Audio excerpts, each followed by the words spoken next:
आज हम पढ़ेंगे एनसीईआरटी सिक्स क्लास हिस्ट्री की। इसको आज हम कंप्लीट करना है। दो दो घंटे के तीन स्लॉट बनाएंगे, शायद 6 घंटे में कंप्लीट हो जाए। मुझे इसका पक्का नहीं पता कितने घंटे में कंप्लीट हो सकती है, पर मैं 6 घंटे का यहाँ पर अनुमान लगा कर चल रहा हूँ। अभी टाइम हो रहा है 16 बजकर 52 मिनट मेरे पीसी में। तो आप काउंट कर लेना कितना टाइम हो रहा है। समथिंग 12, लगभग 5 बजने वाले हैं। ठीक है, इसका स्टडी स्टार्ट करते हैं अब। अध्याय 1, क्या, कब, कहाँ और कैसे। इसका कोई मतलब नहीं, इसे छोड़ देते हैं यहीं पर। इस चीज़ को काट देते हैं, पर नीचे आ जाते हैं। कैसे पता लगाएं, ये जानने के लिए कि कल क्या हुआ था। तुम रेडियो सुन सकते हो, टेलीविजन देख सकते हो या फिर अखबार पढ़ सकते हो। साथ ही ये जानने के लिए कि पिछले साल क्या हुआ था, तुम किसी ऐसे व्यक्ति से बात कर सकते हो जिससे उस समय की स्मृति हो। लेकिन बहुत समय पहले क्या हुआ था, ये कैसे जाना जा सकता है। अतीत के बारे में हम क्या जान सकते हैं, ये क्वेश्चन है। इसका आंसर यहीं पर लिखा है। अतीत के बारे में बहुत कुछ जाना जा सकता है, जैसे लोग क्या खाते थे, कैसे कपड़े पहनते थे, किस तरह के घरों में रहते थे। हम आर्किटेक्टों, आर्किटेक्ट मतलब शिकारियों, पशुपालकों, कृषकों, शासकों, व्यापारियों, पुरोहितों, शिल्पकारों, कलाकारों, संगीतकारों या फिर वैज्ञानिकों के जीवन के बारे में जानकारियां हासिल कर सकते हैं। यही नहीं, हम यह भी पता कर सकते हैं कि उस समय बच्चे कौन से खेल खेलते थे, कौन सी कहानियां सुना करते थे, कौन से नाटक देखा करते थे या फिर कौन से गीत गाते थे। एक दूसरा क्वेश्चन यहाँ पर आ गया, लोग कहाँ रहते थे। ये एनसीईआरटी की बुक में तो टॉपिक है, हम कितनी बार मतलब एक सजावटी ढंग से समझाए गए हैं, की वजह से बच्चों के लिए बनाए गए हैं। सिक्स क्लास के बच्चों की क्लास होती है, उस हिसाब से ये बहुत ही अच्छे हैं, शानदार है। इसको करते हैं एक्सक्लूड। ठीक है, कई लाख वर्ष पहले से लोग इस नदी के तट पर रह रहे हैं। यहाँ रहने वाले आरंभिक लोगों में से कुछ कुशल संग्राहक, मतलब जो चीजें इकट्ठा करने में माहिर लोग होते हैं उन्हें कुशल संग्राहक कहते हैं। संग्राहक थे जो आसपास के जंगलों के विशाल संपदा से परिचित थे। अपने भोजन के लिए वे जड़ों, फलों तथा जंगलों के अन्य उत्पादों का यहीं से संग्रह किया करते थे। वे जानवरों का आखिर यानी शिकार भी किया करते थे। Page number first complete second पर चलते हैं अब। पेज नंबर सेकंड आ गए। ठीक है, इसे छोड़ो यहाँ तक, जो ऊपर का हिस्सा है इसे छोड़ो। इसी क्षेत्र में कुछ ऐसे स्थान हैं जहाँ लगभग 8,000 वर्ष पूर्व स्त्री पुरुषों ने सबसे पहले गेहूं तथा जौ जैसी फसलों को उपजाना आरंभ किया। उन्होंने भेड़, बकरी और गाय बैल जैसी पशुओं को पालतू बनाना शुरू किया। ये लोग गांव में रहते थे। ठीक है, जो चीज़ें ये रेड सी लाइन में इन्हें छोड़ देंगे, इन्हें कट करते हैं। ये कुछ अन्य ऐसे क्षेत्र थे जहाँ कृषि का विकास हुआ है। ये संडाल को, जहाँ सबसे पहले चावल उपजाया गया, वे स्थान विंध्य के उत्तर में स्थित थे। इन सब मैप को बाद में देखेंगे जरूरत पड़ेगी तो। पहले इनको कंप्लीट करके छोड़ते चलो। ठीक है, पहले इसे देख लेते हैं मानचित्र प्रथम, इसे छोड़ो। दक्षिण एशिया, दक्षिण एशिया क्या है। आधुनिक भारत, पाकिस्तान, बांग्लादेश, नेपाल, भूटान, श्रीलंका और अफगानिस्तान, ईरान, चीन तथा म्यांमार आदि पड़ोसी देशों को दर्शाता है। दक्षिण एशिया एक महाद्वीप से छोटा है।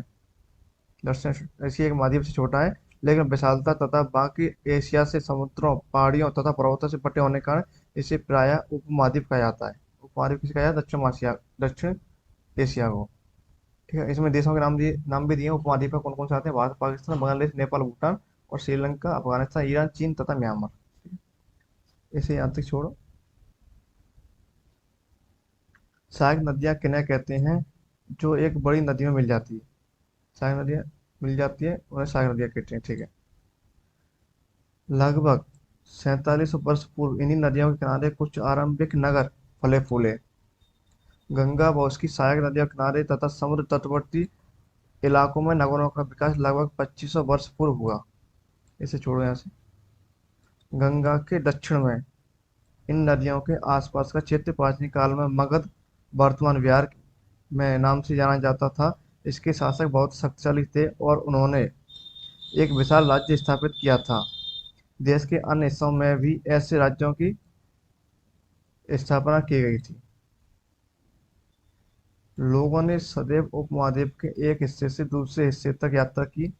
कभी कभी हिमालय जैसे ऊंचे पर्वतों, पहाड़ियों, रेगिस्तानों, नदियों तथा समुद्रों के कारण यात्रा जोखिम भरी होती थी। फिर भी ये यात्रा उनके लिए एक असंभव नहीं थी। अतः कभी कभी लोग काम की तलाश में, तो कभी कभी प्राकृतिक आपदाओं के कारण एक स्थान से दूसरे स्थान जाया करते थे। कभी कभी सेना एक दूसरे क्षेत्रों पर विजय हासिल करने के लिए जाती थी। इसके अतिरिक्त व्यापारी कभी काफिले में तो कभी जहाज़ों में अपने साथ मूल्यवान वस्तुएं लेकर एक स्थान से दूसरे स्थान तक जाते रहते थे। धार्मिक गुरु लोगों को शिक्षा और सलाह देते हुए एक गांव से दूसरे गांव तथा एक कस्बे से दूसरे कस्बे जाया करते थे। कुछ लोग नए और रोचक स्थानों को खोजने की चाह में उत्सुकतावश भी यात्रा किया करते थे। इन सभी यात्राओं से लोगों को एक दूसरे के विचार जानने का अवसर मिलता है। ठीक है, एक दूसरे जानने का अवसर मिला। आज लोग यात्रा क्यों करते हैं? एक बार फिर से मानचित्र बाद में देखें कभी। को देखो, पहाड़ियाँ, पर्वत और समुद्र इस उपमहाद्वीप की प्राकृतिक सीमा का निर्माण करते हैं। हालांकि लोगों के लिए इन सीमाओं को पार करना आसान नहीं था। जिन्होंने ऐसा चाहा वे ऐसा कर सके, वे पर्वतों की ऊंचाई को छू सके तथा गहरे समुद्रों को पार कर सके। उपमहाद्वीप के बाहर से भी कुछ लोग यहाँ आए और यहीं बस गए। लोगों के इस आवागमन लोगों के इस आवागमन ने हमारी संस्कृति परंपराओं को समृद्ध किया। Page number 30। किया कई सौ वर्षों से लोग पत्थर को तराशने, संगीत रचने और यहाँ तक कि भोजन बनाने के नए नए नए तरीकों के बारे में एक दूसरे के विचारों का अपनाते रहे हैं। देश के नाम। अपने देश के लिए हम प्राय इंडिया तथा भारत जैसे नामों का प्रयोग करते हैं। इंडिया शब्द इंडस से निकला है, जिसे संस्कृत में सिंधु कहा जाता है। अपने एटलस में ईरान और यूनान का पता लगाओ, बारह देखेंगे इसे। लगभग 2500 वर्ष पूर्व उत्तर पश्चिम की ओर से, उत्तर पश्चिम मतलब क्या होता है? किसी स्क्रीन में देखो, स्क्रीन में या फिर किसी पृष्ठ में इस साइड, ये हो गया हमारी दिशा सूचक बन गया। ये हो गया उत्तर, ये दक्षिण, ये हो गया पूर्व, ये हो गया पश्चिम। ठीक है, और ये कह रहा है उत्तर पश्चिम। ये रहा उत्तर पश्चिम। उत्तर पश्चिम का मतलब है इस साइड से, पंजाब साइड से। ठीक है, इस साइड से की ओर से आने वाले ईरानियों और यूनानियों ने सिंधु को हिंदोस ईरानियों और यूनानियों ने सिंधु को हिंदोस अथवा इंडोस, ठीक है, और इस नदी के पूर्व में स्थित भूमि प्रदेश को इंडिया का, इस नदी के पूर्व में से भूमि प्रदेश को इंडिया का, यानी सिंधु इस साइड बहती है तो इस साइड का जो प्रदेश हो गया वो इंडिया हो गया। ठीक है, भारत नाम का प्रयोग उत्तर पश्चिम में रहने वाले लोगों के एक समूह के लिए किया जाता था। इस समूह का उल्लेख संस्कृत की आरंभिक लगभग 3500 वर्ष पुरानी, हमारी संस्कृति जो संस्कृत भाषा की है, ये सनातन संस्कृति कितनी वर्ष पुरानी है? लगभग 3500 वर्ष पुरानी। कृषि ऋग्वेद में भी मिलता है। बाद में इसका प्रयोग देश के लिए होने लगा। अतीत के बारे में कैसे जानें? अतीत की जानकारी हम कई तरह से प्राप्त कर सकते हैं। इनमें से एक तरीका अतीत में लिखी गई पुस्तकों को ढूंढना और पढ़ना है। ये पुस्तक हाथ से लिखी होने के कारण पांडुलिपि कही जाती है। अंग्रेजी में पांडुलिपि के लिए प्रयुक्त होने वाला शब्द मैन्युस्क्रिप्ट है। ठीक है, ये शब्द बहुत महत्वपूर्ण, इसे याद कर लेना, ये जरूरी आता रहता है किसी एग्जाम में। शब्द मैन्युस्क्रिप्ट शब्द लैटिन शब्द मैनु, जिसका अर्थ है हाथ से निकला है। ये पांडुलिपियां प्राय ताड़पत्रों अथवा हिमालय क्षेत्र में उगने वाले भुर्ज नामक पेड़ की छाल से विशेष तरीके से तैयार भोजपत्रों पर लिखी मिलती है। ये पांडुलिपि का एक एग्जाम्पल है, इस तरह की पांडुलिपि होती है। पांडुलिपि के बारे में यहाँ पर क्या लगे सभी पढ़ लेते हैं। ताड़पत्रों से बनी पांडुलिपि का एक पृष्ठ यहाँ पर है। ये पांडुलिपि लगभग 1000 वर्ष पहले लिखी गई। किताब बनाने के लिए ताड़ के पत्तों को काटकर उनके अलग अलग हिस्सों को एक साथ बांधा जाता था। भुर्ज पेड़ की छाल से बनी ऐसे ही एक पांडुलिपि को तुम यहाँ नीचे देख सकते हो। ये भुर्ज पेड़ की छाल से बनी है।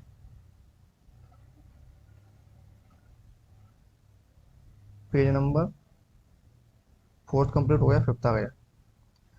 इतने वर्षों में इनमें से कई पांडुलिपियों को कीड़ों ने खा लिया तथा कुछ नष्ट कर दी गई। फिर भी कई पांडुलिपियां आज भी उपलब्ध हैं। प्राय ये पांडुलिपियां मंदिरों और विहारों में प्राप्त होती हैं। ठीक है। इन पुस्तकों में धार्मिक मान्यताओं व व्यवहारों, राजाओं के जीवन, औषधि तथा विज्ञान आदि सभी प्रकार के विषयों में चर्चा मिलती है। इनके अतिरिक्त हमारे यहाँ महाकाव्य, कविताएं तथा नाटक भी हैं। इनमें से कई संस्कृत में लिखे हुए मिलते हैं, जब अन्य प्राकृत और तमिल में प्राकृतिक भाषा का प्रयोग आम लोग करते थे। प्राकृतिक भाषा का प्रयोग कौन करते थे? आम लोग करते थे। मैं इस बुक की PDF अपने कमेंट बॉक्स डिस्क्रिप्शन बॉक्स में डाल दूंगा, आप वहां से इसे डाउनलोड कर लेना। हम अभिलेखों का भी अध्ययन कर सकते हैं। ऐसे लेख पत्थर अथवा धातु जैसी अपेक्षाकृत कठोर सतहों पर उत्कीर्ण किए गए मिलते हैं। कभी कभी शासक अथवा अन्य लोग अपने आदेशों को इस तरह उत्कीर्ण करवाते थे ताकि लोग उन्हें देख सकें, पढ़ सकें तथा उनका पालन कर सकें। कुछ अन्य प्रकार के अभिलेख भी मिलते हैं जिनमें राजाओं तथा रानियों सहित अन्य स्त्री पुरुषों ने भी अपने कार्यों के विवरण उत्कीर्ण करवाए हैं। उदाहरण के लिए प्राय शासक लड़ाइयों में अर्जित विजयों का लेखा जोखा रखते थे। ठीक है, इसे छोड़ो। इसके अतिरिक्त अन्य कई वस्तुएं अतीत में बनी और प्रयोग में लाई जाती थीं। ऐसी वस्तुओं का अध्ययन करने वाला व्यक्ति पुरातत्वविद कहलाता है, यानी आर्कियोलॉजिस्ट। पुरातत्वविद पत्थर और ईंट से बनी इमारतों के अवशेषों, चित्रों तथा मूर्तियों का अध्ययन करते हैं। वे औजारों, हथियारों, बर्तनों, आभूषणों, इसे बाद में पढ़ेंगे नीचे कैसा, पहले इसे कंप्लीट कर लेते हैं। एक क्या लिखा है शिलालेख के बारे में? लगभग 2500 वर्ष पूर्व यह अभिलेख वर्तमान अफगानिस्तान के कांधार से प्राप्त हुआ है। इस शिलालेख के अभिलेख जो है वर्तमान में कांधार से, जो कि अफगानिस्तान में से प्राप्त हुआ है। यह अभिलेख अशोक नामक शासक के आदेश पर उत्कीर्ण करवाया गया था। इस शासक के विषय में तुम अध्याय 8 में पढ़ोगे। जब हम कुछ लिखते हैं तब हम किसी लिपि का प्रयोग करते हैं। लिपियां अक्षरों अथवा संकेतों से बनी होती है। जब हम कुछ बोलते हैं अथवा पढ़ते हैं तब हम एक भाषा का प्रयोग करते हैं। यह अभिलेख इस क्षेत्र में प्रयुक्त होने वाली यूनानी तथा अरामिक नामक दो भिन्न लिपियों तथा भाषाओं में है। यहाँ से 6 नंबर पेज पर चलते हैं। बाएं एक प्राचीन नगर से प्राप्त पात्र, लेफ्ट ये है प्राचीन नगर से प्राप्त पात्र। यह है सिक्के, एक पुराने चांदी का सिक्का जो लगभग 2500 साल पुराने हैं। इस तरह के पात्रों का प्रयोग 4700 वर्ष पूर्व होता था। दाएं एक पुराना चांदी का सिक्का, इस तरह के सिक्कों का प्रयोग लगभग 2500 वर्ष पूर्व होता था। आज हमारे द्वारा आज प्रयोग में आने वाले सिक्कों से ये सिक्का किस प्रकार भिन्न है, ये हमारे लिए किसी मतलब नहीं। यहाँ से पढ़ते हैं तथा सिक्कों की प्राप्ति के लिए छानबीन तथा खुदाई भी करते हैं। इनमें से कुछ वस्तुएं पत्थर, पक्की मिट्टी तथा कुछ धातु की बनी हो सकती हैं। ऐसे तत्व कठोर तथा जल्दी नष्ट न होने वाले होते हैं। पुरातत्वविद जानवरों, चिड़िया तथा मछलियों की हड्डियां भी ढूंढते हैं। इससे उन्हें जानने में मदद मिलती है कि अतीत में लोग क्या खाते थे। वनस्पतियों के अवशेष बहुत मुश्किल से बच पाते हैं। यदि अन्न के दाने अथवा लकड़ी के टुकड़े जल जाते हैं तो भी जले हुए रूप में बचे रहते हैं। क्या पुरातत्वविदों को बहुधा कपड़ों के अवशेष मिलते होंगे? इसे एक्सक्लूड करते हैं 18 से। पांडुलिपियों, अभिलेखों तथा पुरातत्व से ज्ञात जानकारियों के लिए इतिहासकार प्रायः स्रोत शब्द का प्रयोग करते हैं। इतिहासकार उन्हें कहते हैं जो अतीत का अध्ययन करते हैं। स्रोत के प्राप्त होते ही अतीत के बारे में पढ़ना बहुत रोचक हो जाता है, क्योंकि इन स्रोतों की सहायता से हम धीरे धीरे अतीत का पुनर्निर्माण करते जाते हैं। अतः इतिहासकार तथा पुरातत्वविद उन जासूसों की तरह हैं जो इन सभी स्रोतों का प्रयोग सुराग के रूप में कर अतीत को जानने का प्रयास करते हैं। अतीत एक या अनेक, इसका भी अध्ययन कर लेते हैं। क्या तुमने इस पुस्तक के शीर्षक हमारे अतीत पर ध्यान दिया है? यहाँ अतीत शब्द का प्रयोग बहुवचन के रूप में किया गया है। ऐसा इस सत्य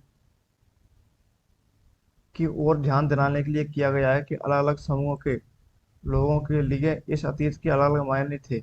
उदाहरण के लिए पशुपालकों अथवा कृषकों का जीवन राजाओं तथा रानियों के जीवन से तथा व्यापारी जीवन शिल्पकारों के जीवन से बहुत भिन्न था। जैसा हम आज भी देखते हैं, उस समय भी देश के अलग अलग हिस्सों में लोग अलग अलग व्यवहारों और रीति रिवाजों का पालन करते थे। उदाहरण के लिए आज अंडमान द्वीप के अधिकांश लोग अपना भोजन मछलियां पकड़कर, शिकार करके तथा फल फूल के संग्रह द्वारा प्राप्त करते हैं। इसके विविध शहरों में रहने वाले लोग खाद्य आपूर्ति के लिए अन्य व्यक्तियों पर निर्भर करते हैं। इस तरह के भेड़ अतीत में भी विद्यमान थे।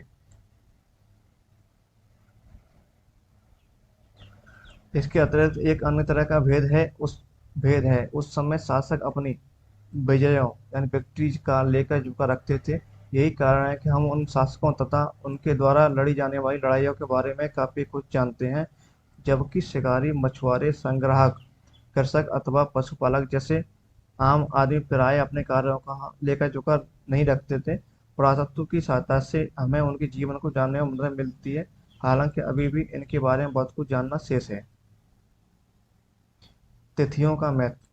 अगर कोई तुमसे तिथि के विषय में पूछे तो तुम शायद उस दिन की तारीख, महावर्ष जैसे 2000 या इसी तरह का कोई और वर्ष बताओगे।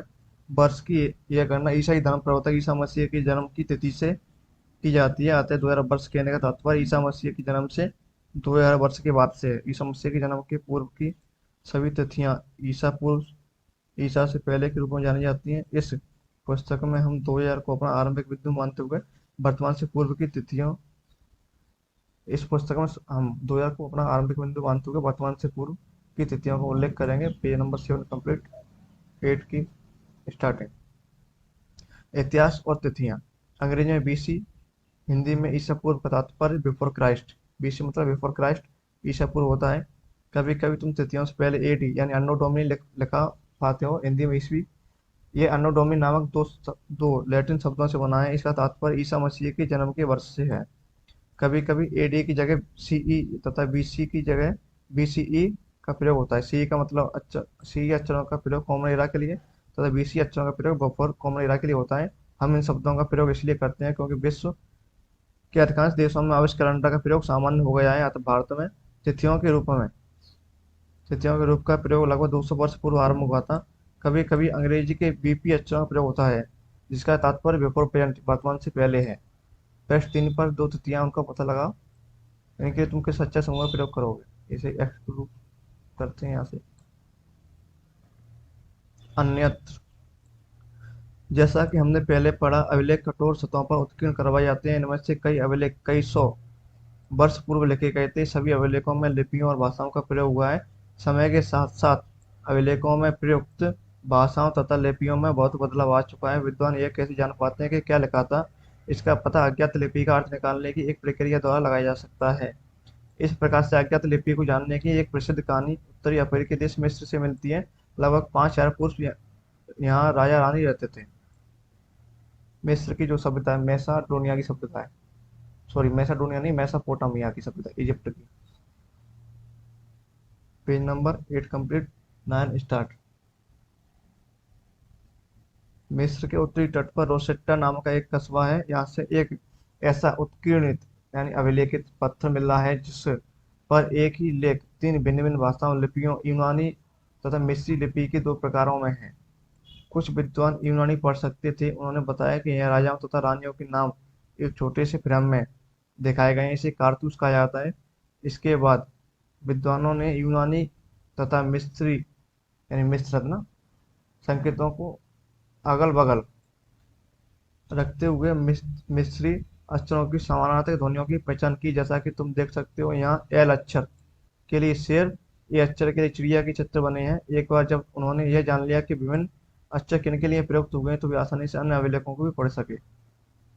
इसमें देखते हैं, इसमें एल अक्षर शेर के लिए बना है और ए अक्षर यहाँ पर चिड़िया के लिए बना है। ये वाला एल अक्षर यहाँ पर लॉयन के लिए बना है। ठीक है, कल्पना करो, इसका कोई मतलब नहीं है हमारे लिए।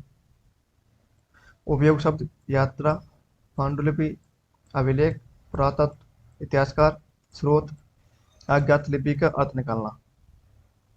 कुछ महत्वपूर्ण तथ्य हैं, इनको भी जरा पढ़ लेते हैं थोड़ा सा, इनका पॉइंट ऑफ व्यू क्या है। कृषि का आरंभ 8000 वर्ष पूर्व यानी 8000 बीसी। सिंधु सभ्यता के सिंधु सभ्यता के प्रथम नगर 4700 वर्ष पूर्व। गंगा घाटी के नगर मगध का बड़ा राज्य 2500 वर्ष पूर्व। वर्तमान लगभग 2000 वर्ष पूर्व। Page number 9 complete. अगर आंसर राइटिंग करनी हो आपको तो इन क्वेश्चन के जो आंसर है, इन क्वेश्चन को लिखो बुक में, उनके आंसर लिखो। इसको पढ़ने के बाद जो ऊपर चैप्टर के कितने पेज है, समथिंग 9 पेज निकल चुके हैं, उनको पढ़ो, फिर इनके आंसर लिखो। जिससे तुम्हारी आंसर राइटिंग की प्रैक्टिस हो जाएगी और तुम्हारी सोचने की क्षमता भी डेवलप होगी। मैं भी ऐसा ही करता हूँ। नहीं छोड़ो, पेज नंबर 10 कंप्लीट हो गया। यहाँ से हो गया चैप्टर 2 स्टार्ट, आरंभिक मानव की खोज। ठीक है, ये तो फालतू है, कहानी किसी मतलब की नहीं है हमारे लिए। आरंभिक मानव आखिर भी इधर उधर क्यों घूमते थे? हम उन लोगों के बारे में जानते हैं जो इस उपमहाद्वीप में 20 लाख साल पहले रहा करते थे। आज हम उन्हें आखिर खाद्य संग्रह के नाम से जानते हैं। भोजन का इंतजाम करने की विधि के आधार पर उन्हें इस नाम से पुकारा जाता है। आमतौर पर खाने के लिए भी जंगली जानवरों का शिकार करते थे, मछलियाँ और चिड़ियाँ पकड़ते थे, फल फल मूल दाने पौधे पत्तियाँ अंडे इकट्ठा किया करते थे।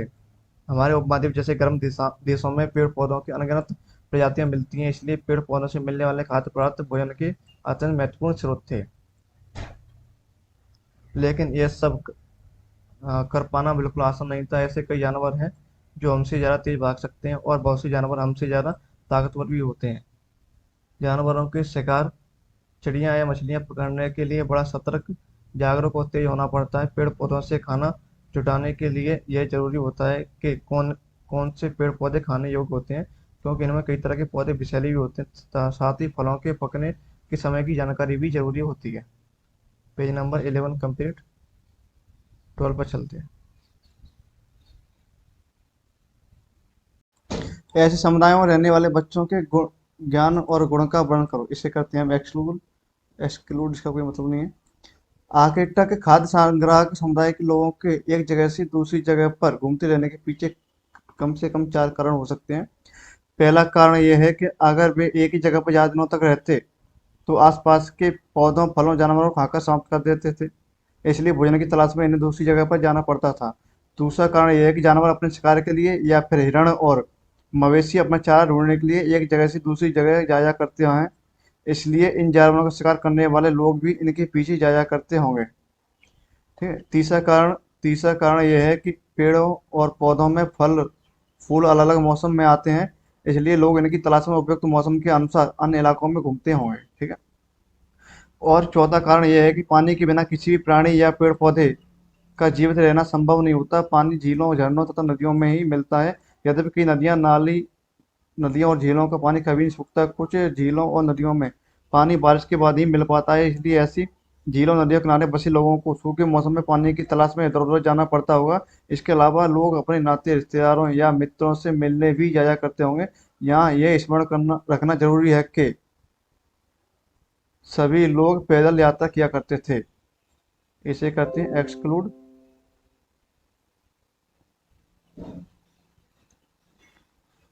आरंभिक मानव के बारे में जानकारी कैसे मिलती है? पुरातत्वविदों को कुछ ऐसी वस्तुएं मिली हैं जिनका निर्माण और उपयोग आर्किटेक्ट खाद्य संग्रह किया करते थे। यह संभव है कि लोगों ने अपने पेज नंबर 12 कंप्लीट। यहाँ पर दिए हैं कुछ चित्र जो कि पाषाणकालीन हो सकते हैं। ये लेकर यहाँ से पाषाणकालीन बोल नहीं सकते, सॉरी पाषाणकालीन नहीं, क्योंकि पत्थर से बने हैं, तो पत्थर से बने औजार पाषाणकालीन समय में ही पाए जाते हैं। ठीक है। काम के लिए पत्थरों लकड़ियों और हड्डियों के औजार बनाए हों, इनमें से पत्थरों के औजार आज भी बचे हैं। इसे हटाती है, इसे छोड़ो, इसे फिर पढ़ेंगे बाद में। पत्थर से बने औजार, ये पत्थरों से बने, क्या ये पत ये अच्छा अच्छा, sorry sorry sorry.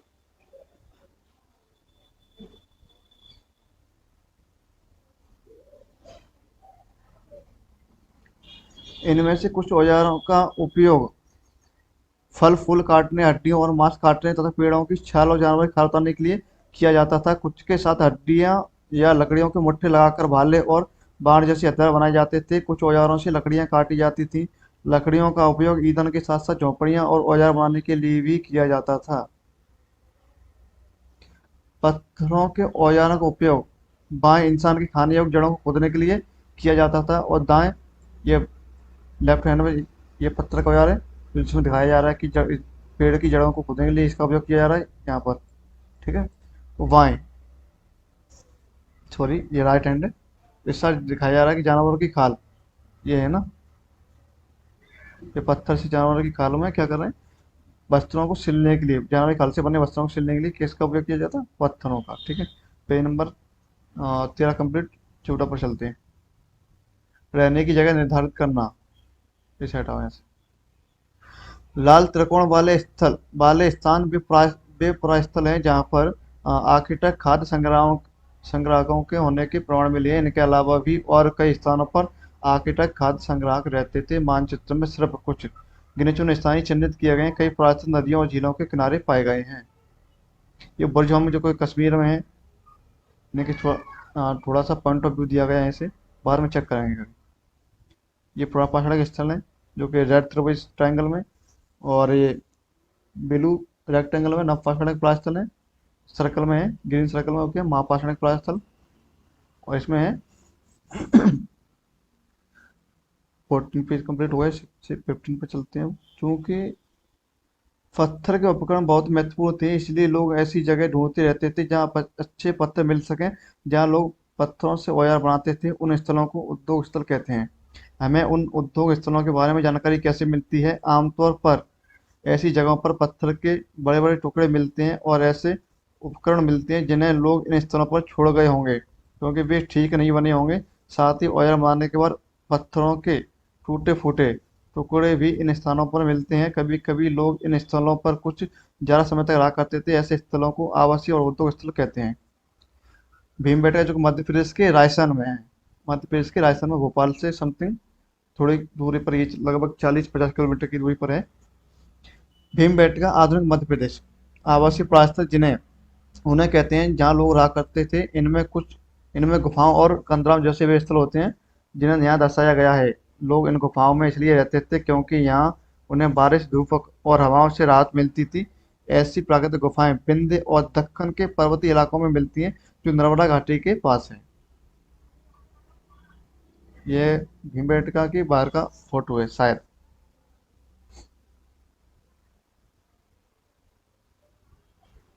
Page number 15 complete, 16 पे चलते हैं। इसमें क्या है? प्रास्थल। प्रास्थल क्या है?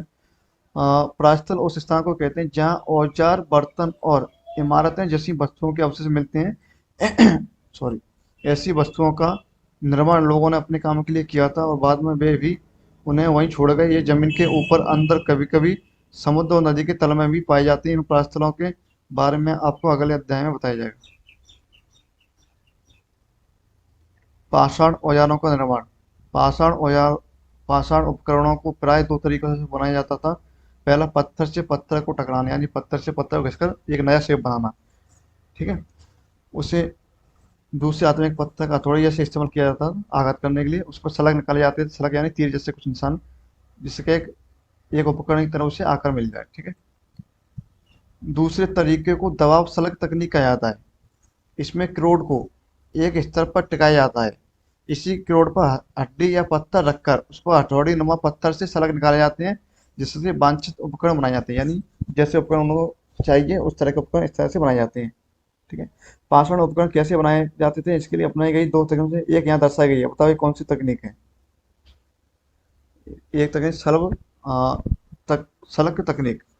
पहली है पत्थर को पत्थर से टकराना। आग की खोज। इसे यहाँ से हटाओ, इसे फिर देखें कभी। यहाँ राख के अवशेष मिले हैं।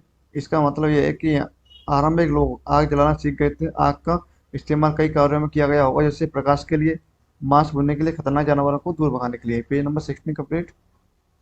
आज हम आग का प्रयोग किस लिए करते हैं? बदलती जलवायु। लगभग 12,000 साल पहले दुनिया की जलवायु में बड़े बदलाव आए और गर्मी बढ़ने लगी। इसके परिणामस्वरूप कई क्षेत्रों में घास वाले मैदान बनने लगे। इसमें से हिरण, बारहसिंगे, भेड़, बकरी और गाय जैसे उन जानवरों की संख्या बढ़ी जो घास खाकर जिंदा रह सकते हैं। जो लोग इन जानवरों का शिकार करते थे वे इनके पीछे आए और इनके खाने पीने की आदतों, प्रजनन के समय की जानकारी हासिल करने लगे। हो सकता है कि तब लोग इन जानवरों को पकड़कर अपनी जरूरतों के अनुसार पालने की बात सोचने लगे हों। साथ ही इस काल में मछली भी भोजन का महत्वपूर्ण स्रोत बन गई। इसी दौरान उपमहाद्वीप के भिन्न भिन्न इलाकों में गेहूं और जौ और धान जैसे अनाज प्राकृतिक रूप से होने लगे थे। शायद महिलाओं, पुरुषों और बच्चों ने इन अनाजों को भोजन के लिए बटोरना शुरू कर दिया होगा। नाम और तिथियां। हम जिस काल के बारे में पढ़ रहे हैं, पुरातत्वविदों ने उनके बड़े बड़े नाम रखे हैं। आरंभिक काल को वे पुरापाषाण काल कहते हैं। यहाँ दो शब्दों पुरा यानी प्राचीन, पाषाण यानी पत्थर से बनाए। यह नाम पुरास्थलों से प्राप्त पत्थर के औजार के महत्व को बताता है। पुरापाषाण काल 20 लाख साल पहले से 12,000 साल पहले के दौरान माना जाता है। इस काल को भी 3 भागों में विभाजित किया गया है: आरंभिक, मध्य एवं उत्तर। उत्तर पुरापाषाण युग। मानव इतिहास की लगभग 99% कहानी इसी काल के दौरान घटित हुई। जिस काल में हमें पर्यावरणीय बदलाव मिलते हैं उसे मेसोलिथ यानी मध्य पाषाण युग कहते हैं। इसका समय लगभग 12 साल पहले से लेकर 10 साल पहले तक माना गया है। इस काल के पाषाण औजार आमतौर पर बहुत छोटे होते थे। इन्हें माइक्रोलिथ यानी लघु पाषाण कहा गया है।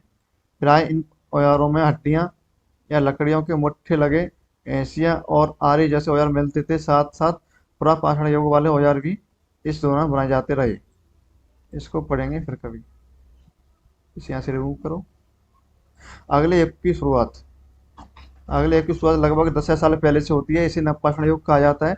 अगले अध्याय में तुम नवपाषाण युग के बारे में पढ़ोगे। नवपाषाण काल का क्या मतलब होता है। हमने कुछ स्थानों के नाम दिए हैं। अगले अध्याय में तुम्हें ऐसे अनेक नाम मिलेंगे। अक्सर हम पुराने स्थानों के लिए उन नामों का प्रयोग करते हैं जो आज प्रचलित हैं, क्योंकि हमें ज्ञात नहीं है कि उस काल में इनके क्या नाम रहे होंगे। Page number 17 complete. आरंभिक मानव की खोज में। एक शैल चित्र। इस चित्र के बारे में बताओ। कोई दौड़ रहा है, उसके पीछे कोई भाग रहा है शायद। साथ ही वे ये भी सीखने लगे होंगे कि ये सॉरी अनाज कहाँ उगते थे और कब पककर तैयार होते थे।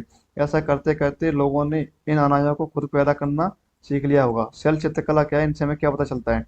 जिन गुफाओं में लोग रहते थे उनमें से कुछ की दीवारों पर चित्र मिले हैं। इनमें कुछ सुंदर उदाहरण मध्य प्रदेश और दक्षिणी उत्तर प्रदेश की गुफाओं से मिले चित्र हैं। इनमें जंगली जानवरों को बड़ी कुशलता से सजीव चित्रण किया गया है। कौन क्या करता था। हमने पढ़ा कि आरंभिक लोग शिकार तथा फल मूल का संग्रह किया करते थे। वे पत्थरों के औजार और गुफाओं के चित्र बनाते थे। क्या हमें कोई ऐसे साक्ष्य मिलते जिनसे पता चले कि महिला शिकार करती थी या पुरुष औजार बनाते थे, या फिर महिला चित्रकारी करती थी और पुरुष फल मूल इकट्ठा करते थे। वास्तव में हमें इसका ज्ञान नहीं है, लेकिन दो बातें हो सकती हैं। महिला पुरुष दोनों ने मिलकर कई काम एक साथ किया होगा। यह भी संभव है कि वे कुछ इस तरह के काम केवल महिला करती थी और कुछ केवल पुरुष। इसके अलावा उपमहाद्वीप के अलग अलग क्षेत्रों में अलग अलग परंपराएं भी रही होंगी। भारत में शुतुरमुर्ग। भारत में पुरापाषाण युग के दौरान शुतुरमुर्ग होते थे। महाराष्ट्र के पटने पुरास्थल से शुतुरमुर्ग के अंडों के अवशेष मिले हैं। इनके कुछ छिलकों पर चित्रांकन भी मिलता है। इन अंडों से मनके भी बनाए जाते थे। इन मनकों का उपयोग किस लिए किया गया होगा। आज हमें शुतुरमुर्ग कहाँ मिलते हैं, ये किसी मतलब नहीं, इसे छोड़ो। सॉरी। उसकी का सूक्ष्म निरीक्षण, ये किसी काम का नहीं, इसे छोड़ो। Page number 18 complete. कई प्रकार के औजार मिले थे। ये संभवतः आवास और उद्योग स्थल रहे होंगे। कुछ छोटे प्रास्तरों में भी औजारों के बनाए जाने के प्रमाण मिले हैं। इनमें से कुछ प्रास्तर झरनों के निकट थे। अधिकांश औजार चूना पत्थरों से बनाए जाते थे। क्या तुम दूसरे प्रकार के प्रास्तरों के नाम बता सकते हो। इसे छोड़ो। अन्यत्र। अन्यत्र में और कहीं। अपने एटलस में फ्रांस ढूंढो। ये भारत से बाहर फ्रांस आ गया।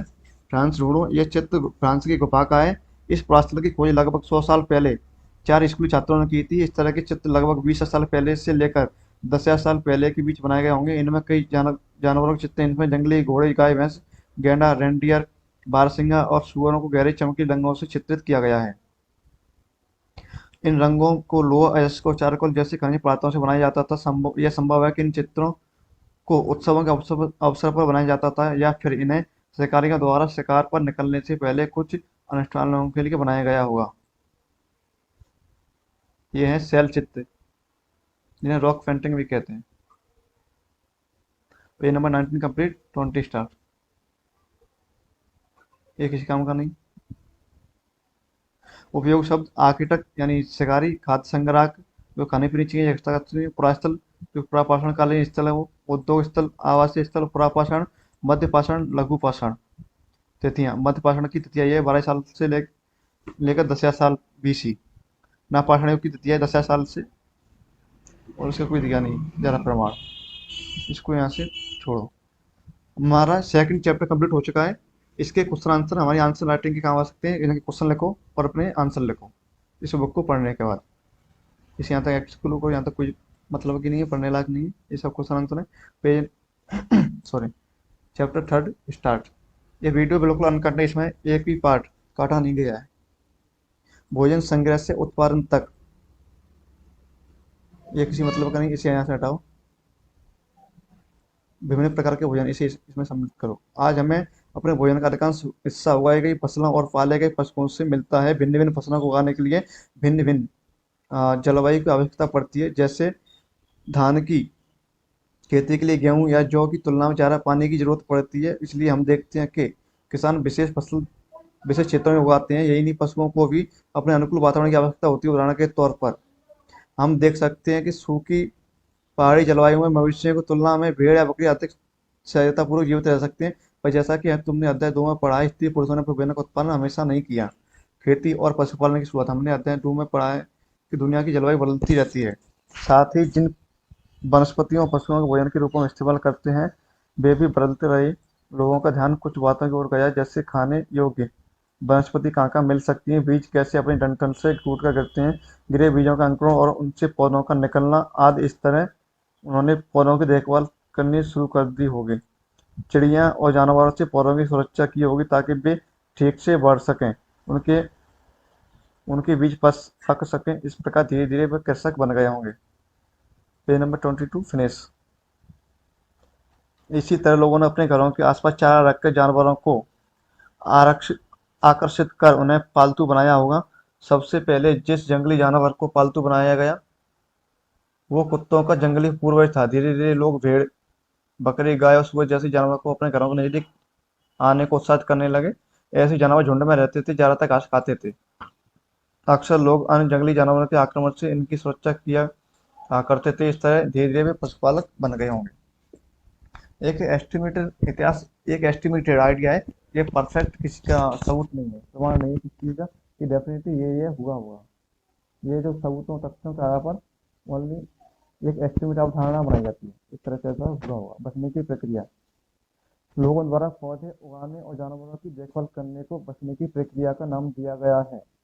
अपनाए गए ये पौधे तथा जानवर अक्सर जंगली पौधों तथा जानवरों से भिन्न होते हैं। इसकी वजह यह है कि बचने की प्रक्रिया के दिशा में अपनाए गए पौधों या जानवरों का लोग चयन करते हैं। उदाहरण के तौर पर लोग उन्हीं पौधों तथा जानवरों का चयन करते हैं जिनके बीमार होने की संभावना कम हो। यही नहीं, लोग उन्हीं पौधों को चुनते हैं जिनसे बड़े दाने वाले अनाज पैदा होते हैं, साथ ही जिनके मजबूत डंठल अनाज के पके दानों के भार को संभाल सकें। ऐसे पौधों के बीजों को संभाल कर रखा जाता ताकि बच्चे उगाने के लिए उनके गुण सुरक्षित रह सकें।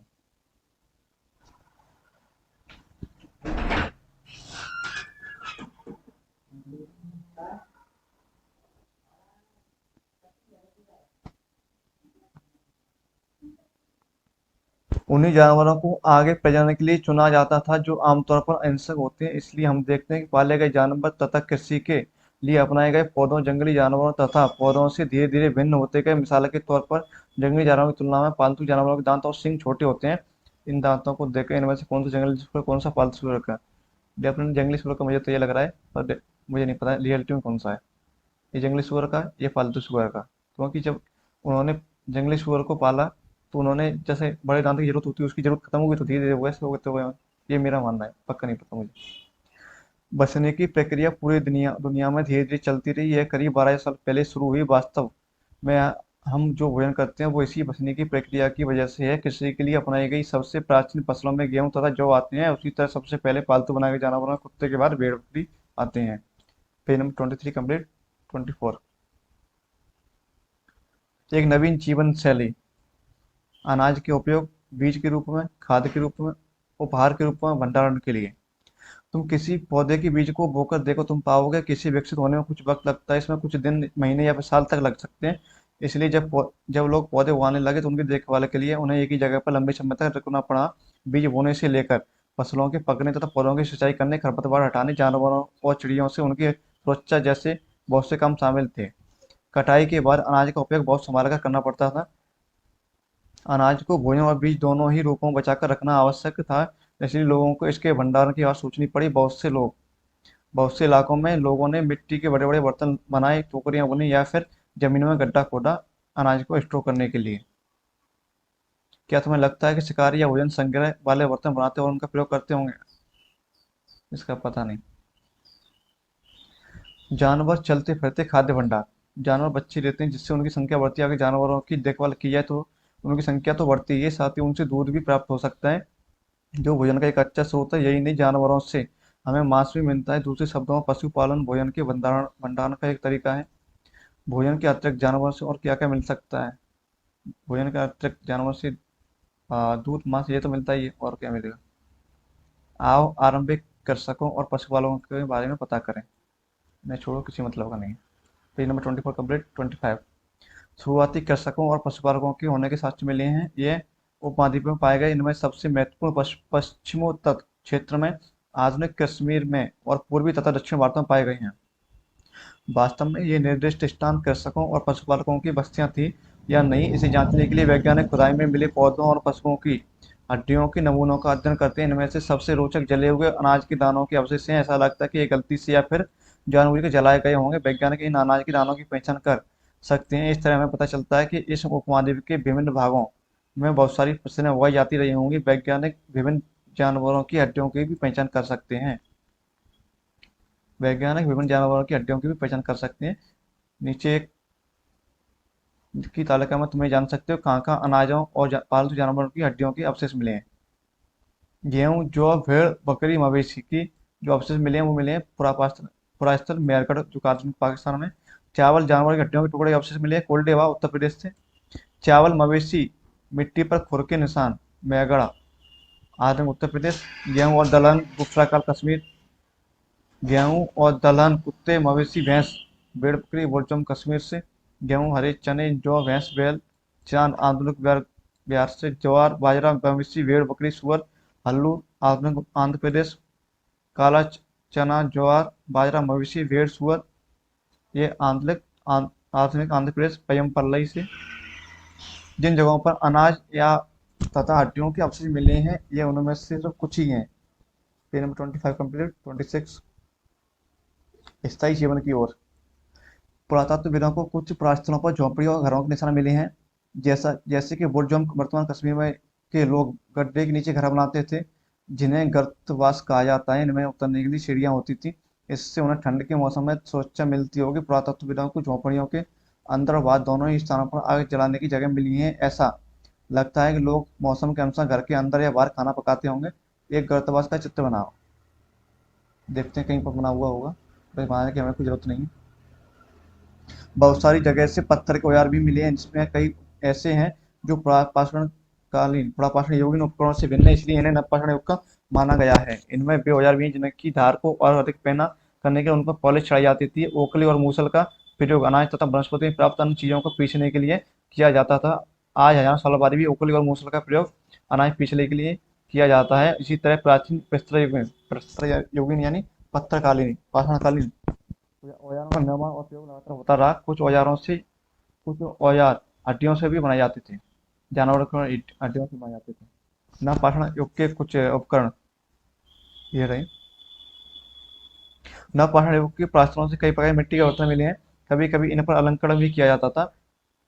अलंकरण यानी चित्रकारी। बर्तनों का उपयोग चीजों, पेज नंबर 26 कंप्लीट, चीजों को रखने के लिए किया जाता था। धीरे धीरे लोग बर्तनों का प्रयोग खाना बनाने के लिए करने लगे। चावल, गेहूं तथा दलहन जैसे अनाज अब आहार का महत्वपूर्ण हिस्सा बन गए थे। इसके साथ साथ अब लोग कपड़े भी बुनने लगे थे, इसलिए कपास जैसे आवश्यक पौधे उगाए जा सकते थे। क्या ये परिवर्तन हर जगह एक साथ ही आ गए होंगे? ऐसी बात नहीं है। एक तरफ जहाँ कई जगहों पर स्त्री पुरुष शिकार और भोजन संग्रह करने का काम करते थे, वहीं अन्य लोगों ने हजारों सालों के दरमियान धीरे धीरे खेती और पशुपालन को अपना लिया। बहुत जगह लोग मौसम के मुताबिक बदल बदल कर अपनी जीविका चलाया करते थे। एक पात्र है जो कि मिला है नवपाषाण युग का। अन्य रीति रिवाज, अदर कस्टम्स। पुरातत्वविद बहुत स्पष्ट रूप से इस बारे में बहुत कुछ नहीं कह सकते। विद्वानों ने ऐसे किसानों का अध्ययन किया है जिन इनमें प्राय कृषक और पशुपालक समूह में रहते थे, जिन्हें जनजाति कहते हैं। विद्वानों ने यह पाया कि ये लोग कुछ ऐसे रीति रिवाजों को मानते हैं जो संभवतः पहले से ही प्रचलित रहे हैं। यह जनजाति के बारे में कुछ टॉपिक। प्राय जनजाति के लोग छोटी छोटी बस्तियों में रहते हैं। ज्यादातर परिवार एक दूसरे से संबंधित होते हैं और इस तरह के परिवारों के समूह मिलकर जनजाति का निर्माण करते हैं। जनजाति के सदस्य शिकार, भोजन संग्रह, खेती, पशुपालन, मछली पकड़ने जैसी पेशे अपनाते हैं। अक्सर महिलाएं खेती का सारा काम करती हैं। इसमें जमीन तैयार कर, बीज बोने, पौधों की देखभाल करने से लेकर फसल काटने तक का काम शामिल हैं। बच्चे पौधों की देखभाल करते हैं और चिड़ियों और जानवरों को दूर भगाते हैं ताकि वे पौधों और फसलों को नुकसान न पहुंचाएं। महिलाएं फसल दाव कर अनाज कूटती पीसती हैं। पुरुष आमतौर पर पशुओं के बड़े बड़े झुंडों को चराते हैं, जबकि बच्चे छोटे झुंडों को या जानवरों की सफाई तथा दूध निकालने का काम स्त्री पुरुष दोनों मिलकर करते हैं।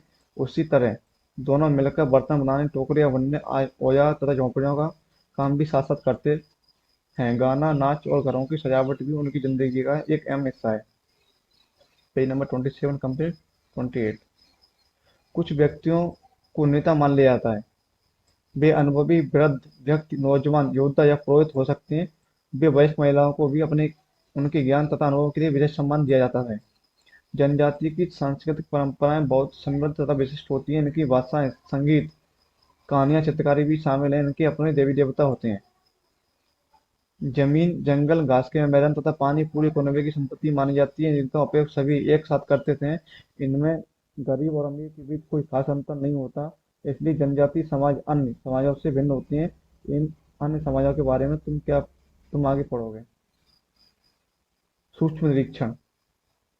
मेहरगढ़ में जीवन मृत्यु। मेहरगढ़ यानी जो कि आधुनिक पाकिस्तान हो, उसके बारे में कुछ डिटेल्स में बताई गई। मेहरगढ़ ढूंढो, एक जो कि पाकिस्तान में से ढूंढना क्या है।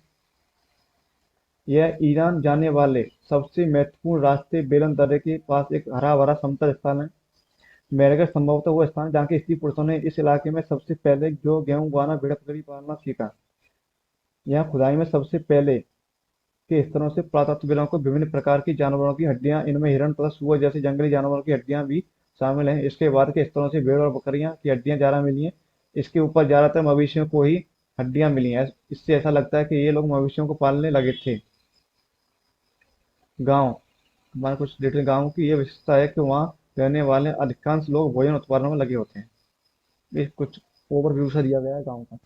मेहरगढ़ में इसके अलावा चौकों तथा आयताकार घरों के अवशेष भी मिले हैं। प्रत्येक घर में 4 या उससे ज्यादा कमरे हैं, जिनमें से कुछ संभवतः भंडारण के काम आते होंगे।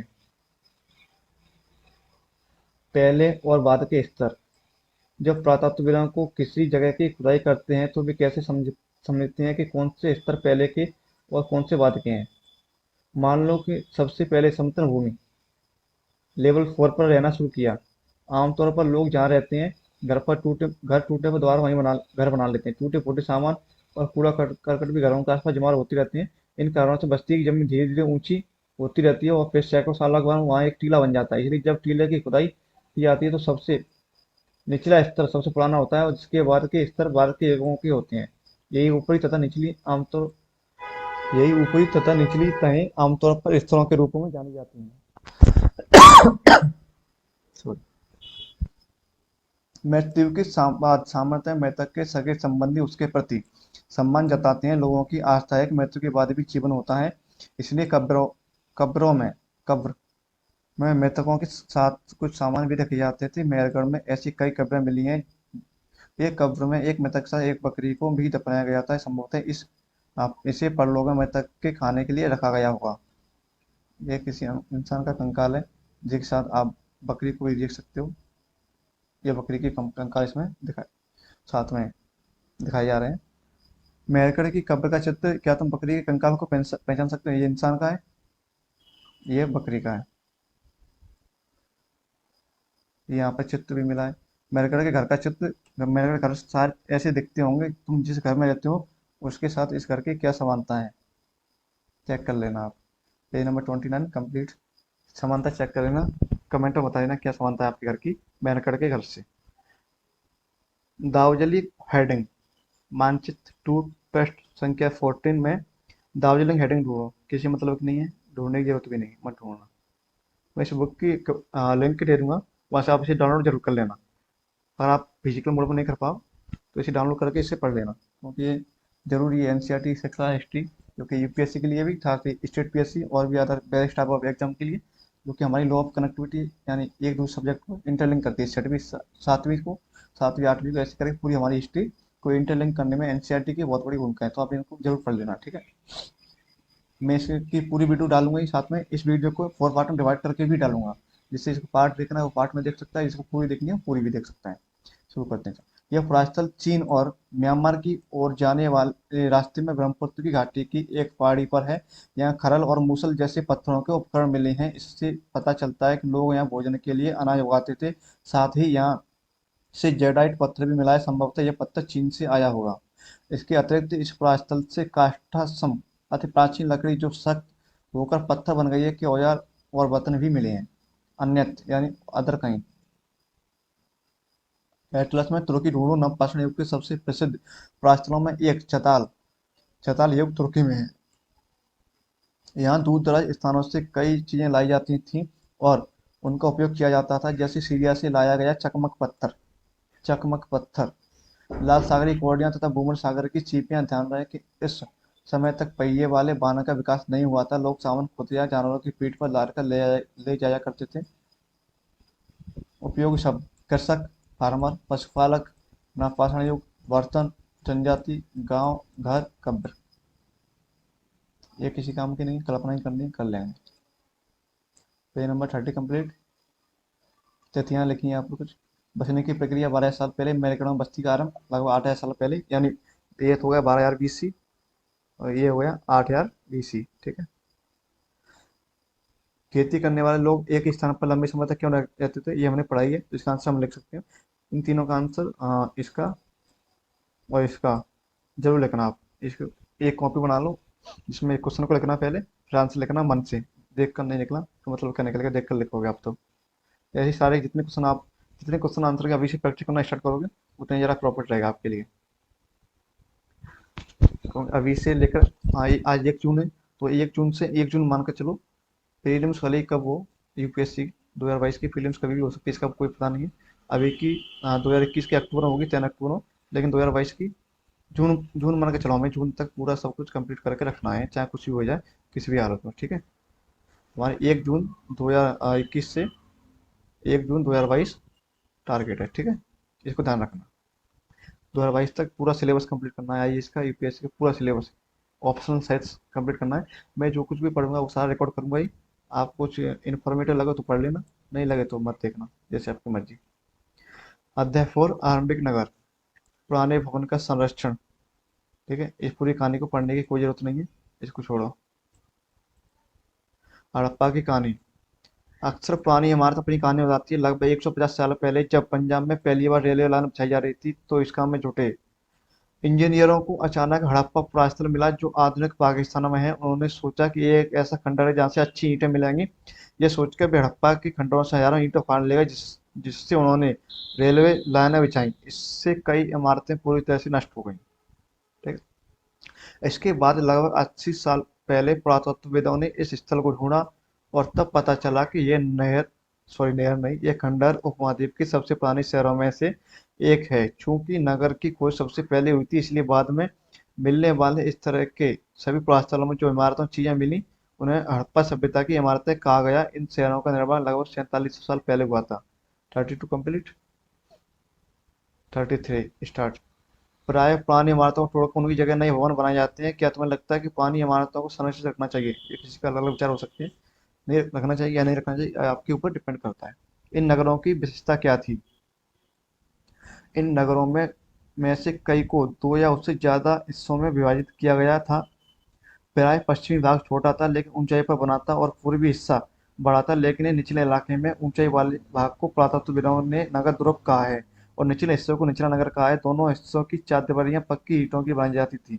ये पैराग्राफ यहाँ तक कंप्लीट हो गया, और इसे देख लेते हैं यहाँ पर क्या लिखा है। ये नगर आधुनिक पाकिस्तान के पंजाब और सिंध प्रांतों, भारत के गुजरात, राजस्थान, हरियाणा, पंजाब प्रांतों में मिले हैं। इन सभी स्तरों से पुरातत्वविदों को अनोखी वस्तु मिली, जैसे मिट्टी के लाल बर्तन जिन पर काले रंग के चित्र बने थे, पत्थर के बाट, मोहरें, मन के तांबे के उपकरण, पत्थर के लंबे बिलेट आदि ये मिले हैं यहाँ से। ठीक है। अब अगर आप यहाँ से स्टार्ट करो। इसकी ईंटें इतनी अच्छी पकी थी कि हजारों सालों बाद आज तक इनकी दीवारें खड़ी रहीं। दीवारें बनाने के लिए ईंटों की चिनाई इस तरह करते थे जिसकी दीवारें खूब मजबूत रहें। कुछ नगरों के नगर दुर्ग में कुछ खास इमारतें बनाई गई थी। मिसाल के तौर पर मोनजोदड़ो में खास तालाब बनाया गया था, जिसे पुरातत्वविदों ने महान स्नानघर कहा। इस तालाब को बनाने में ईंट और प्लास्टर का इस्तेमाल किया गया था। इसमें पानी का रिसाव रोकने के लिए प्लास्टर के ऊपर चारकोल की परत चढ़ाई गई थी। इस सरोवर में दो तरफ से उतरने के लिए सीढ़ियां बनाई गई थी और चारों तरफ कमरे बनाए गए थे। इसमें पानी भरने के लिए इसे भरने के लिए पानी कुएं से निकाला जाता था। उपयोग के बाद इसे खाली कर दिया जाता था। शायद यहाँ विशिष्ट नागरिक विशेष अवसरों पर स्नान किया करते थे। कालीबंगा और लोथल जैसे अन्य नगरों में अग्निकुंड मिले हैं जहाँ संभवतः यज्ञ किए जाते होंगे। हड़प्पा, मोहनजोदड़ो और लोथल जैसे कुछ नगरों में बड़े बड़े भंडार गृह मिले हैं। ये कुछ ओवरव्यू है हड़प्पाकालीन सभ्यता का, यहाँ से लेकर ये तो भारत में यहाँ तक। ठीक है, ये मोहनजोदड़ो और सतकाए ये पाकिस्तान में, धोलावीरा ये गुजरात में है, लोथल, चंडूगढ़ ये सब भारत में ही है। यह है मोहनजोदड़ो का महान स्नानघर, जो कि कितना बड़ा आप ये देख सकते हैं। इसमें दो तरफ से सीढ़ियाँ, एक तो इस साइड से हो गई, एक इस साइड से होंगी। चारों तरफ से कमरे भी बने हैं। कमरे ये हो सकते हैं यहाँ पे, इसमें दिखाई नहीं दे रहे इस फोटो में ढंग से। हड़प्पा भवन, नाले और सड़कें। ठीक है, हड़प्पा के नगरों में ईंटों की चिनाई कुछ इस प्रकार से होती थी, आप सीक्वेंस इनका देख सकते हो। इन नगरों के घर आमतौर पर एक या दो मंजिल होते थे। घर के आंगन की चारों ओर कमरे बनाए जाते थे। अधिकांश घरों में एक अलग स्नानघर होता था। कुछ घरों में कुएं भी होते थे। कई घरों में ढके हुए नाले थे। इन्हें सावधानी से सीधी लाइन में बनाया जाता था। हर नाली में हल्की ढलान होती थी ताकि पानी आसानी से बह सके। अक्सर घरों की नालियों को सड़कों की नालियों से जोड़ दिया जाता था, जो बाद में बड़े नालों में मिल जाती थी। नालों के ढके होने के कारण इनमें जगह जगह पर मेन होल बनाए गए थे, जिनके जरिए इनकी देखभाल और सफाई की जा सके। घर, नाले और सड़कों का निर्माण योजनाबद्ध तरीके से एक साथ ही किया जाता था। तो यहाँ पर वर्णित घरों और पिछले अध्यायों में वर्णित घरों में तुम्हें क्या अंतर दिखाई देता है? कोई दो अंतर और आपको बताओ तो बता देना, कमेंट बॉक्स में नहीं लिख लेना तो अंतर क्या है। नगरीय जीवन, जो हड़प्पा का नगरीय जीवन के बारे में कुछ यहाँ पर ओवरव्यू है। हड़प्पा की नगरों में बड़ी हलचल रहा करती होगी। यहाँ पर ऐसे लोग रहते होंगे जो नगर की खास इमारत बनाने की योजना में जुटे रहते थे। संभवतः यहाँ के शासक थे। ये भी संभव है कि ये शासक लोगों को भेजकर दूर दूर से धातु, बहुमूल्य पत्थर और अन्य उपयोगी चीजें मंगवाते थे। शायद शासक लोग खूबसूरत मनकों तक सोने चांदी से बने आभूषण जैसी कीमती चीजों का अपने पास रखते होंगे। इन नगरों में लिपिक भी होते थे जो मोहरों पर तो लिखते ही थे, शायद अन्य चीजों पर भी लिखते होंगे जो बच नहीं पाई हैं। इसके अलावा नगरों में शिल्पकार स्त्री पुरुष भी रहते थे जो अपने घरों या किसी उद्योग स्थल पर तरह तरह की चीजें बनाते होंगे। लोग लंबी यात्राएं भी करते थे और वहां से उपयोगी वस्तुएं लाते थे साथ ही लाते थे। साथ ही साथ सुदूर के देशों के किस्से कहानियां, मिट्टी से बने कई खिलौने भी मिले हैं जिनसे बच्चे खेलते होंगे। ये कुछ कुएं बनाए गए हैं, कुएं की इमेज है यहाँ पर। ये कुछ नलियों की इमेज है, जो कि नाली यहाँ पर बनाई गई थी नगरीय जीवन में। सबसे ऊपर मोनचोड़ की एक सड़क और इसमें बना नाला, ऊपर एक कुआं, बाईं ओर हड़प्पा की एक मोहर। ये हड़प्पा की मोहर है जिसमें एक बैल बैल का निशान लग रहा है, पता नहीं फिर कौन है। इस मोहर के ऊपर के चिन्ह ये खास लिपि में है, जिसमें कुछ लिखा है जिस लिपि को कोई भी अभी तक पढ़ नहीं पाया है। ठीक है, उपमहाद्वीप में पाए गए लेखन का एक प्राचीनतम उदाहरण है। विद्वान इसे पढ़ने की कोशिश की लेकिन अभी तक ये नहीं पता नहीं चला है इसका अर्थ क्या है।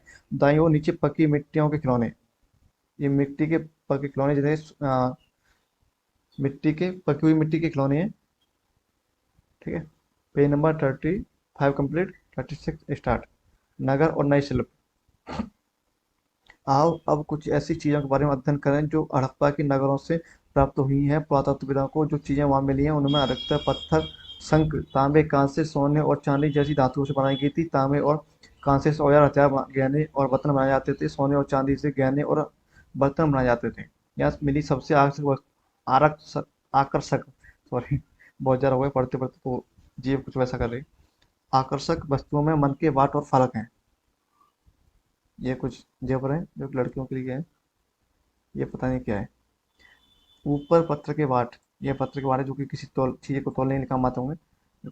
इन्हें चट पत्थर से बनाया गया है। इन्हें शायद बहुमूल्य पत्थर और धातुओं के तोलने के बनाया गया होगा। मध्य में बाएं मन के इनमें से कई कार्निलियन पत्थरों से बनाए गए थे। पत्थरों को काटकर और तराशकर मन के बनाए गए। इनके बीच छेद किया गया ताकि धागा डालकर माला बनाई जा सके। मध्य में दाएं पत्थर के धारदार फलक, नीचे दाएं कढ़ाईदार वस्त्र, ये सब ऊपर के बारे में जो ऊपर डिटेल्स दिए गए दो फोटो की, वो डिटेल्स यहाँ पर बताई जा रही है क्या क्या मिला है। पत्थर से बनी मूर्ति जो कि ये मोहनजोड़ो से मिली, जो कि मोहनजोड़ो से मिली थी। इसमें उसे कढ़ाईदार वस्त्र पहने दिखाया गया है। ये देखो कढ़ाईदार वस्त्र पहने हुए ये। हड़प्पा सभ्यता के लोग पत्थर की मोहरें बनाते थे। इन आयताकार मोहरों पर सामान्यतः जानवरों के चित्र मिलते हैं। हड़प्पा सभ्यता के लोग काले रंग से डिजाइन किए हुए खूबसूरत लाल मिट्टी के बर्तन बनाते थे। संभवतः 7,000 साल पहले मेरगढ़ में कपास की खेती होती थी। मोहनजोदड़ो से कपड़े के टुकड़ों के अवशेष, चांदी के एक फूलदान के ढक्कन तथा कुछ अन्य तांबों की वस्तुओं से चिपके हुए मिले हैं। पक्की मिट्टी तथा फेयंस से बनी तकलियां सूत कताई का संकेत देती हैं। Page 36 complete. 37 स्टार्ट। इनमें से अधिकांश वस्तुओं का निर्माण विशेषज्ञों ने किया था। विशेषज्ञ उसे कहते हैं जो किसी खास चीज को बनाने के लिए खास प्रशिक्षण लेता है, जैसे पत्थर तराशना, मनकी चमकाना या फिर मोहरों पर पच्चीकारी करना आदि। पृष्ठ 36 पर देखो कि मोती का चेहरा कितना आकर्षक ढंग से बनाया गया है। इसकी दाढ़ी कितनी अच्छी तरह दर्शाई गई है। सॉरी, हड़प्पा काल में लोग बियर्ड रखते थे। वाह क्या बात है। यह किसी विशेषज्ञ मूर्तिकार का ही काम हो सकता है। सॉरी, हर व्यक्ति विशेषज्ञ नहीं हो सकता था। हमें यह पता नहीं है कि क्या सिर्फ पुरुष ही ऐसे कामों में प्रशिक्षण हासिल करते थे या फिर केवल महिलाएं ही। शायद कुछ महिलाएं पुरुष दोनों इस काम में दक्ष थे। यह है फियांस। इस आकृति को क्या कहते हैं? फियांस। पत्थर और संग प्राकृतिक तौर पर पाए जाते हैं, लेकिन फियांस को कृत्रिम रूप से तैयार किया जाता है। बालू या स्फटिक पत्थरों के चूर्ण को गोंद में मिलाकर उनमें से वस्तु बनाई जाती थी। उसके बाद उन वस्तुओं पर चिकनी परत चढ़ाई जाती थी। इस चिकनी परत के रंग प्राय नीले या हल्की समुद्री और हरे होते थे। फियांस से मन की चूड़ियां, बाल और छोटे बर्तन बनाए जाते थे। कच्चे माल की खोज में। कच्चा माल उन पदार्थों को कहते हैं जो या तो प्राकृतिक रूप से मिलते हैं या फिर किसान या पशुपालक उनका उत्पादन करते हैं, जैसे लकड़ी या धातुओं के अयस्क प्राकृतिक रूप से उपलब्ध कच्चे माल हैं। इनमें फिर कई तरह की चीजें बनाई जाती हैं, मिसाल के तौर पर किसान द्वारा पैदा किए गए कपास को कच्चा माल कहते हैं, जिससे बाद में कताई बुनाई करके कपड़ा तैयार किया जाता है। हड़प्पा में लोगों को कई चीजें वहीं मिलती थी, लेकिन तांबा, लोहा, सोना, चांदी, बहुमूल्य पत्थरों जैसे पदार्थों का भी दूर दूर से आयात किया करते थे। Page number 37 complete. 38 स्टार्ट। ये मिली है पत्थर गाड़ी, बैलगाड़ी भी कह सकते हैं, पत्थर गाड़ी। हड़प्पा के लोग तांबे का आयात संभवतः आज के राजस्थान से करते थे। यहाँ तक कि पश्चिमी एशियाई देश ओमान से भी तांबे का आयात किया जाता था। कांसा बनाने के लिए तांबे के साथ मिलाई जाने वाली धातु टिन का आयात आधुनिक ईरान और अफगानिस्तान से किया जाता था। सोने का आयात आधुनिक कर्नाटक, बहुमूल्य पत्थर का आयात गुजरात, ईरान और अफगानिस्तान से किया जाता था। चीजों को एक जगह से दूसरी जगह कैसे लिया जाता है, इस चित्र को देखो। एक खिलौना, दूसरी एक मोहर। ये एक मोहर है, जो खिलौना बताया जा रहा है। मोहर। क्या तुम बता सकते हो कि हड़प्पा के लोग यातायात के लिए किन साधनों का प्रयोग करते थे? पिछले अध्यायों में क्या तुमको पहिए वाले वाहनों की जानकारी दी गई थी? नहीं दी गई थी। बच्चों का खिलौना हल। आज हल चलाने वाले ज्यादातर किसान पुरुष होते हैं। हमें ज्ञात नहीं है कि क्या हड़प्पा में भी यही प्रथा थी। नगरों में रहने वाले के लिए भोजन। लोग नगरों के अलावा गांव में भी रहते थे। वे अनाज उगाते थे और जानवरों को पालते थे। किसानों और चरवाही शहरों में रहने वाले शासकों, लेखकों और रस्तकारों को खाने के सामान देते थे। पौधों के अवशेषों से पता चलता है कि हड़प्पा के लोग गेहूं, जौ, दाल, मटर, धान, तिल और सरसों उगाते थे। जमीन की जुताई के लिए हल का प्रयोग एक नई बात थी। हड़प्पा काल के हल तो नहीं बच पाए क्योंकि वे प्राय लकड़ी से बनाए जाते थे, लेकिन लकड़ी के आकार के खिलौने मिले। हल्के आकार इस क्षेत्र में बारिश कम होती है, इसलिए सिंचाई के लिए लोगों ने कुछ तरीके अपनाए होंगे। संभवतः पानी का संचय किया जाता होगा, जरूरत पड़ने पर इससे फसलों की सिंचाई की जाती होगी। हड़प्पा के लोग गाय, भैंस, भेड़ और बकरियां पालते थे। बस्तियों के आसपास तालाब और चारागाह होते थे, लेकिन सूखे महीनों में मवेशियों के झुंडों को चारा पानी की तलाश में दूर दूर तक ले जाया जाता था। 38 कंप्लीट। जाता था। वे बेर जैसे फलों को इकट्ठा करते थे, मछलियां पकड़ते थे और हिरण जैसे जानवरों का शिकार करते थे। गुजरात में हड़प्पाकालीन नगर का सूक्ष्म निरीक्षण। कच्छ के इलाके में खादरी बेत के किनारे धोलावीरा नगर बसा था। वहाँ साफ पानी मिलता था, जमीन उपजाऊ थी। जहाँ हड़प्पा सभ्यता के कई नगर दो भागों में विभक्त हुए, धोलावीरा नगर को 3 भागों में बांटा गया था। इसके हर हिस्से को चारों ओर पत्थर की ऊंची ऊंची दीवार बनाई गई है।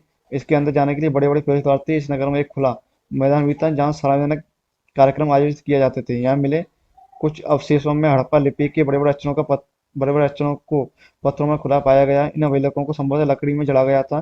ये एक अनोखा अवशेष है क्योंकि आमतौर पर हड़प्पा के लेख मोहर जैसी छोटी वस्तुओं पर पाए जाते हैं। गुजरात की खंबाट की खाड़ी में मिलने वाली साबरमती की एक उपनदी के किनारे बसे लोथल नगर एक ऐसे स्थान पर बसा था जहाँ कीमती पत्थर जैसे कच्चा माल आसानी से मिल जाता था। यहाँ पत्थरों और शंखों धातुओं से बनाई गई चीजों का एक महत्वपूर्ण केंद्र था। इस नगर में एक भंडार गृह भी था। इस भंडार गृह से कई मोहरें और मुद्रांकन या मोहरबंदी गीली मिट्टी पर दबाने से बनी छाप मिली है। लोथल का बंदरगाह, ये बड़ा तालाब लोथल का बंदरगाह रहा होगा जहाँ समुद्र के रास्ते आने वाली नावें रुकती थी। संभवतः यहाँ पर माल उतारा चढ़ाया जाता था। यह लोथल के बंदरगाह का एक इमेज है। यहाँ पर जहाज़ों को रुकने की और जाने की व्यवस्था थी। यहाँ से जहाज़ों पर माल ढुलाई की जाती थी। पेज नंबर 39, 39 है शायद, सॉरी पता नहीं। यहाँ एक इमारत मिली है जहाँ संभवतः मन के बनाने का काम होता था। पत्थर के टुकड़े, अधबने मन के बनाने वाला उपकरण और तैयार मन के भी यहाँ मिले हैं। मुद्रा, मोहर और मुद्रांकन या मोहरबंदी। मोहरों का प्रयोग सामान से भरे उन डिब्बों या थैलियों को चिन्हित करने के लिए किया जाता था जिन्हें एक जगह से दूसरी जगह भेजा जाता था। थैले को बंद करने के बाद उनके मुहानों पर गीली मिट्टी पोतकर उन पर मोहर लगाई जाती थी। मोहर की छाप को मोहरबंदी कहते हैं। अगर ये मोहर छाप नहीं होती तो यह हो जाता कि सामने के साथ छेड़छाड़ नहीं हुई है। आज भी मोहर का प्रयोग होता है। पता लगा कि मोहर का उपयोग किस लिए किया जाता है। इस तरह की कुछ मोहर थी, मुद्रांकन भी कहते हैं इसे। सभ्यता के अंत का रहस्य। लगभग 39 साल पहले एक बड़ा बदलाव देखने को मिलता है। अचानक लोगों ने इन नगरों को छोड़ दिया, लेकिन मोर बांटों का प्रयोग बंद हो गया। दूर दूर से कच्चे माल का आयात काफी कम हो गया। मानसूनों में सड़कों पर कचरे के ढेर बनने लगे, जल निकास प्रणाली नष्ट हो गई और सड़कों पर झुग्गीनुमा घर बनाए जाने लगे। ये सब क्या हुआ कुछ पता नहीं। कुछ विद्वानों का कहना है कि नदियां सूख गई, अन्य का कहना है जंगलों का विनाश हो जाता। इसका कारण ये हो सकता है कि ईंटें पकाने के लिए ईंधन की जरूरत पड़ती थी। इसके अलावा मवेशियों के बड़े बड़े झुंडों से चारागाह और घास वाले मैदान समाप्त हो गए होंगे। कुछ इलाकों में बाढ़ आ गई, लेकिन इन कारणों से ये स्पष्ट नहीं हो पाता कि सभी नगरों का अंत कैसे हो गया, क्योंकि बाढ़ और नदियों के सूखने का असर कुछ ही इलाकों में हुआ होगा। ऐसा लगता है कि शासकों का नियंत्रण समाप्त हो गया। जो भी हुआ हो, परिवर्तन का असर बिल्कुल साफ दिखाई देता है। आधुनिक पाकिस्तान के पेज नंबर 40 कंप्लीट। आधुनिक पाकिस्तान के सिंध और पंजाब की बस्तियां उजड़ गई थी। कई लोग पूर्व और दक्षिण के इलाकों में नई और छोटी बस्तियां में जाकर बस गए। इसके लगभग 1400 साल बाद नए नगरों का विकास हुआ। इनके बारे में अध्याय 6 और 9 में पढ़ोगे। अन्यत्र अपने एटलस में मिस्र को ढूंढो। नील नदी के आसपास वाले इलाके को छोड़कर मिस्र का अधिकांश भाग रेगिस्तान है। नील नदी का आसपास का क्षेत्र है, क्योंकि सबसे लंबी नदी है दुनिया की।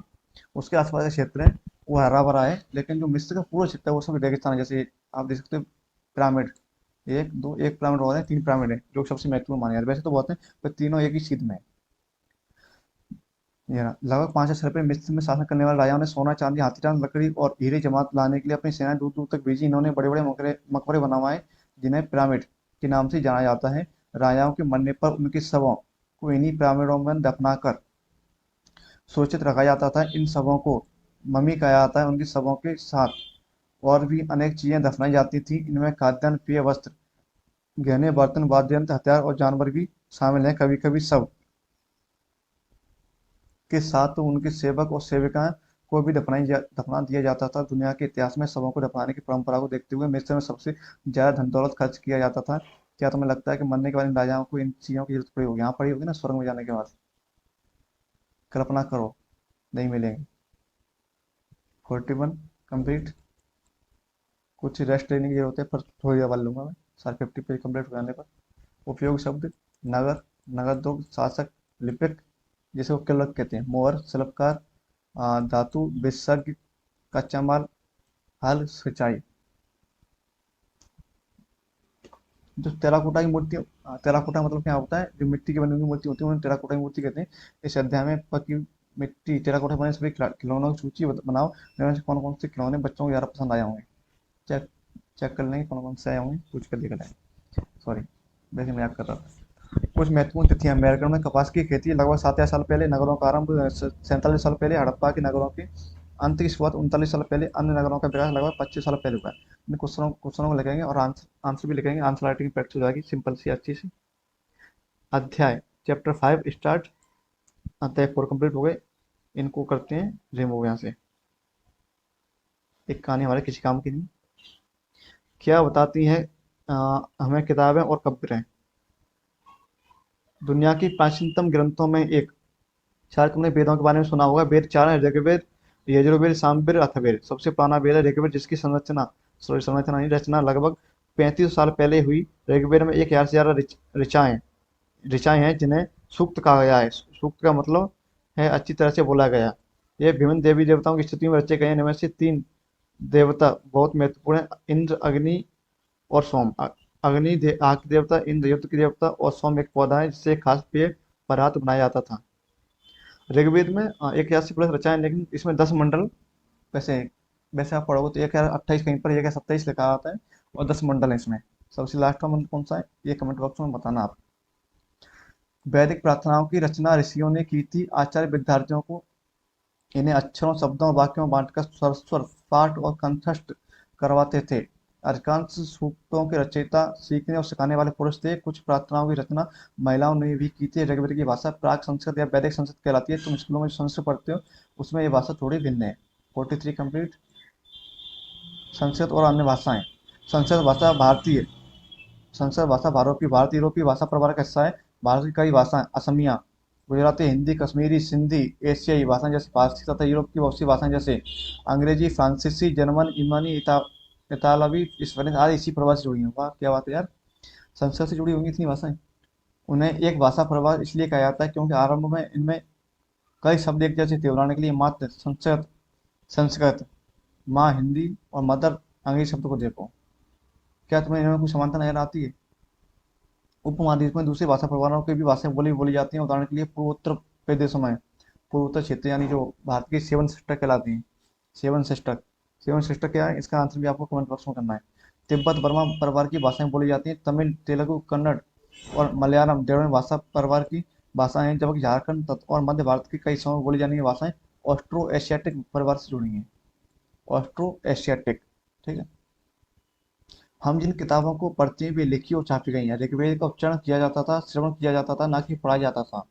रचना के कई सदियों बाद इसे पहली बार लिखा गया। इसे छापने का काम तो मुश्किल से 200 साल पहले हुआ।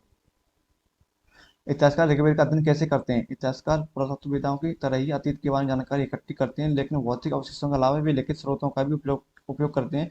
चलो देखते हैं वे ऋग्वेद का अध्ययन कैसे करते हैं। ऋग्वेद के कुछ सूक्त वार्तालाप के रूप में विश्वामित्र नामक ऋषि और देवियों के रूप में पूजित दो नदियों व्यास और सतलज के बीच यह संवाद एक ऐसे ही सूक्त का अंश है। इन दोनों नदियों को मानचित्र प्रथम में प्रश्न संख्या 2 में खोजें तथा फिर पढ़ें, बाद में ढूंढ लेंगे। ऋग्वेद की पांडुलिपि का एक पन्ना।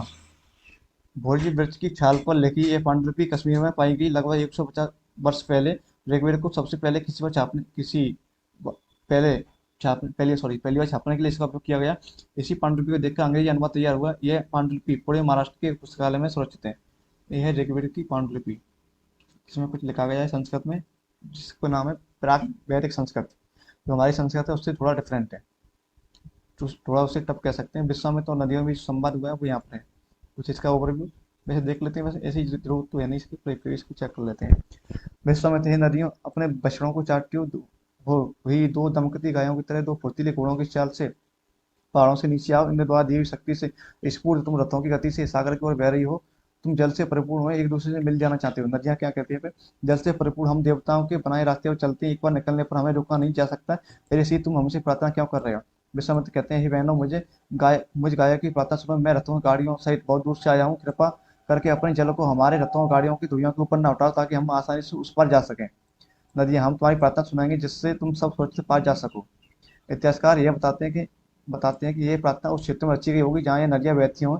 वे यह भी सुझाते हैं कि जिस समाज में ऋषि रहते थे वहाँ गायों और घोड़ों को बहुत महत्व दिया जाता था, इसलिए नदियों की तुलना घोड़ों और गायों से की गई है। क्या तुम्हें लगता है कि रथ भी महत्वपूर्ण थे? अपने जवाब के लिए कारण बताओ और प्रार्थना की पंक्तियों को द्वारा पढ़कर यह बताओ कि उन्हें पढ़ने के लिए किन साधनों का उल्लेख है। फिर पढ़ लेंगे, जरूरत नहीं इसकी। ऋग्वेद की प्रार्थनाओं में अन्य दूसरी नदियों, खासकर सरस्वती, सिंधु, उसकी सहायक नदियों का भी जिक्र है। गंगा, यमुना का उल्लेख सिर्फ एक बार हुआ है। मानचित्र प्रथम को देखो, ऐसी 5 नदियों की सूची बनाओ जिनका नाम ऋग्वेद में नहीं है। देख लें, कोई वैसे कोई जरूरत की बात नहीं है, किसी एग्जाम पॉइंट ऑफ व्यू से हमारे मतलब की नहीं है। मवेशी, घोड़े और रथ। ऋग्वेद में मवेशियों, बच्चों खासकर पुत्रों और घोड़ों की प्राप्ति के लिए अनेक प्रार्थनाएं हैं। घोड़ों की लड़ाई में रथ को खींचने का घोड़ों को लड़ाई में रथ खींचने का लाया जाता था। इन लड़ाइयों में मवेशी जीत कर लाए जाते थे। लड़ाइयाँ जैसे जमीन के लिए भी लड़ी जाती थी, जहाँ अच्छी चारागाह हो, जहाँ पर जो जैसी जल्दी तैयार हो जाने या फसलों का उपजा जा सकता हो। कुछ लड़ाइयाँ पानी की स्रोतों और लोगों को बंदी बनाने के लिए भी लड़ी जाती थी। युद्ध में जीते गए धन का कुछ भाग सरदार रख लेते थे तथा कुछ हिस्सा पुरोहितों को दिया जाता था। शेष धन आम लोगों में बांट दिया जाता था। कुछ धन यज्ञ करने के लिए उपयुक्त होता था। यज्ञ की में आहुति दी जाती थी। ये आहुतियां देवी देवताओं को दी जाती थी। घी, अनाज और कभी कभी जानवरों को भी आहुति दी जाती थी। घी, अनाज तथा कभी कभी जानवरों की भी, यानी पशु बलि। अधिकांश पुरुष इन युद्धों में भाग लेते थे। कोई स्थायी सेना नहीं होती थी, लेकिन लोग सभाओं में मिलते जुलते थे और युद्ध व शांति के विषय में सलाह मशवरा करते थे। वहीं ऐसे लोगों को अपना श्रद्धा चुनते थे जो बहादुर और कुशल योद्धा हों। ऋग्वेद कानून नेपोटिज्म मिल जाती है। लोगों को विशेषता बताने वाले शब्द। लोगों का वर्गीकरण काम, भाषा, पारिवारिक समुदाय, निवास स्थान या सांस्कृतिक परंपरा के आधार पर किया जाता रहा है। ऋग्वेद में लोगों की विशेषताएं बताने वाले कुछ शब्दों को देखो। ऐसे दो समूह हैं जिनका वर्गीकरण काम के आधार पर किया गया है। पुरोहित, जिन्हें कभी ब्राह्मण कहा जाता था, तरह तरह के यज्ञ और अनुष्ठान करते थे। दूसरे लोग थे राजा। ये राजा वैसे नहीं थे जिनके बारे में तुम बाद में पढ़ोगे। ये ना तो बड़े राजधानियों में मेला में रहते थे, ना इनके पास बड़ी सेना थी, ना ये कर वसूलते थे। फिर राजा की मृत्यु के बाद उसके बेटा अपने आप ही शासक नहीं बन जाता था। इसमें नेपोटिज्म नहीं चलता था। राजा का बेटा राजा मर गया तो उसका बेटा शासक नहीं बनेगा। यहाँ पर कुशल योद्धा हो उसी शासक बनाया जाएगा चुनकर। पिछले अनुभाग को एक बार फिर पढ़ो, पता लगाने की कोशिश करो कि राजा क्या करते थे।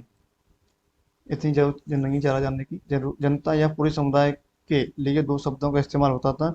एक था जन, जिसका प्रयोग हिंदी वाले भाषाओं में आज भी होता है। दूसरा था विश्व, जिससे वैश्य शब्द निकला है। इस विषय पर तुम अध्याय 6 में विस्तार से पढ़ोगे।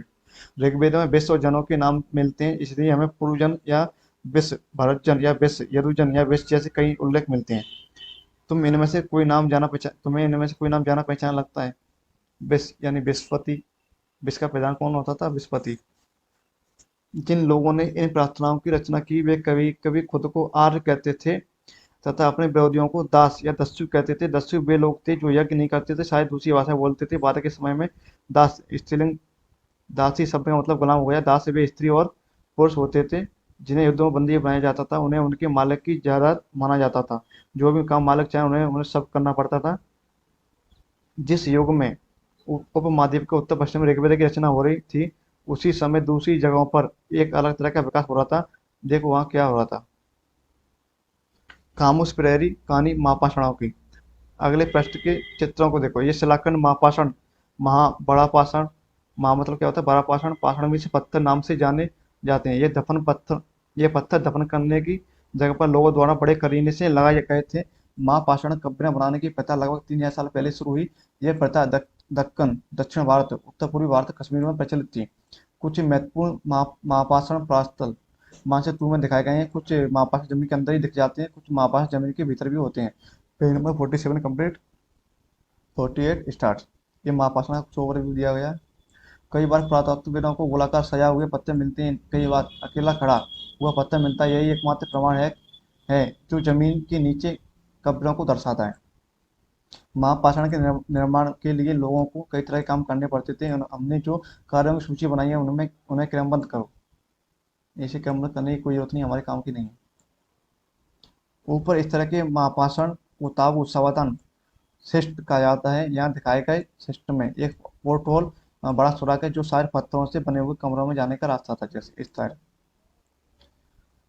इन सब कब्रों को समानता है। सामान्य मृतकों को खास किस्म के मिट्टी के बर्तनों के साथ दफनाया जाता था, जिन्हें काले मिट्टी के बर्तनों, ब्लैक एंड रेड वेयर के नाम से जाना जाता है। इनके साथ ही मिले हैं और लोहे के औजार और हथियार, घोड़ों के कंकाल और सामान तथा पत्थर और सोने के गहने। क्या हड़प्पा के शहरों में लोहे का प्रयोग होता था? इसका आंसर क्या है, बता देना कमेंट बॉक्स में। महापाषाण कब्रों से मिले लोहे का सामान। बाईं और घोड़े के लिए महापाषाण कब्रों से मिले लोहे के सामान। बाईं और घोड़े के लिए सामान, नीचे बाईं और कुल्हाड़ियों, नीचे एक कटार। ये देखो, ये कटार, एक कुल्हाड़ियों के लिए सामान। Page number 48 complete, 49 start. 50 पर हमें ब्रेक लेना है। लोगों की सामाजिक असमानताओं के बारे में पता करना। पुरातत्वविदों को ये पुरातत्वविद यह मानते हैं कि कंकाल के साथ पाई गई चीजें मरे हुए व्यक्तियों की ही रही होंगी। कभी कभी एक कब्र की तुलना में दूसरी कब्रों में ज्यादा चीजें मिलती हैं। ये किसी मतलब का नहीं। मानचित्र 2 में प्रश्न नंबर 14 किसी मतलब का नहीं। ब्रह्मगिरी को खोजो। यहाँ एक व्यक्ति की कब्र में 33 सोने के मनके और शंख पाए गए। दूसरी कंकालों के पास सिर्फ कुछ मिट्टी के बर्तन ही पाए गए। यहाँ दफनाए गए लोगों की सामाजिक स्थिति में भिन्नता को दर्शाता है। कुछ लोग अमीर थे तो कुछ लोग गरीब, कुछ लोग सरदार थे तो दूसरे अनवाई।